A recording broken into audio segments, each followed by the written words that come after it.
Hey everyone, this is Derek back again for part two of our microbit communication tutorial between two microbits, or at least one microbit and then your partner's using another one. So let's just get right into it and get started. So remember, we want to start the exact same way that we started the original one and use the same frequency that we were using. So on start, I'm going to go to my radio, my pink group. I'm going to grab my radio set group and I'm going to change it from 1 to 2. So I want to make sure that I'm on the same frequency. And then just because I already did this originally, I need to grab my variables. I'm going to make a variable, type in steps, although I've already done it. So then what I want to do is I want to set item 0. And I'm going to use the drop down to the right, and instead of item, I'm going to use steps. So this allows me to count the total amount of steps that it's taking me to carry out my design in whatever capacity that I choose to do. Now, though, I have to actually receive the messages I created on the other microbit. So what I'm going to do here is I'm going to go back to radio, and the fourth one down where it says on radio received based on the received number, I am going to drag that over. And now I'm going to set up my blocks for how they're going to look. So when I receive a given number, I'm going to set up a logic sequence, and we're going to talk about like loops and all that different type of stuff. We're going to grab an if-then block. So if something is true, then perform this function or carry out this function.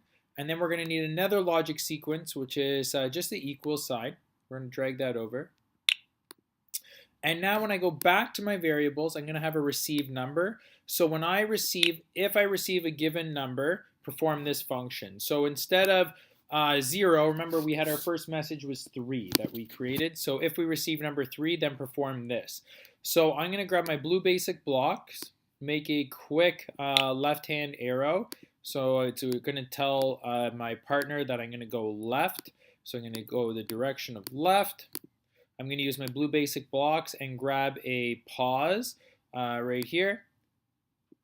A short, very quick pause, and then I'm going to actually grab my blue basic blocks again and show string hello. But instead of hello, I'm going to type in here go left 1 spot.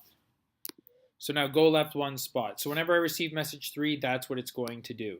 Now just to save time, I would just carry out this pattern and just change this number. But in order to do that, I'm just going to right click on this block and I'm going to duplicate it.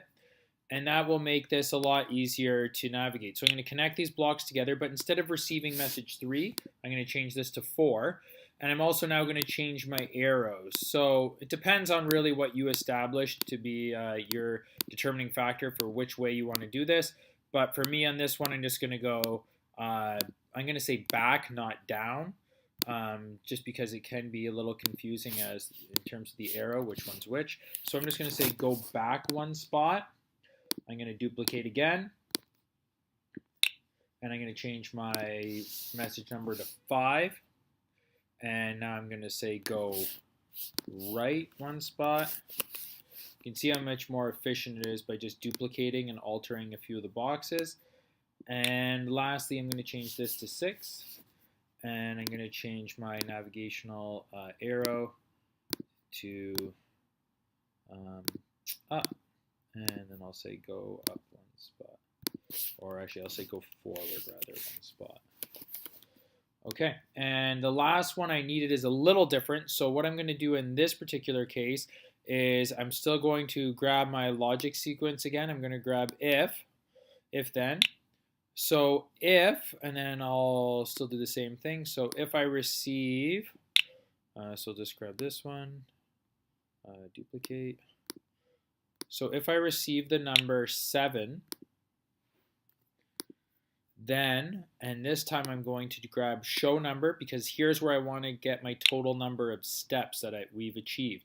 I'm going to go to my variables, grab the steps, and just put it over top of the 0. And now, so when I receive number 7, it's going to give me my total number of steps. And now my code is done. Hope that makes sense for everyone, and there's not too many questions. If there are, please reach out to me like always. Thanks, guys.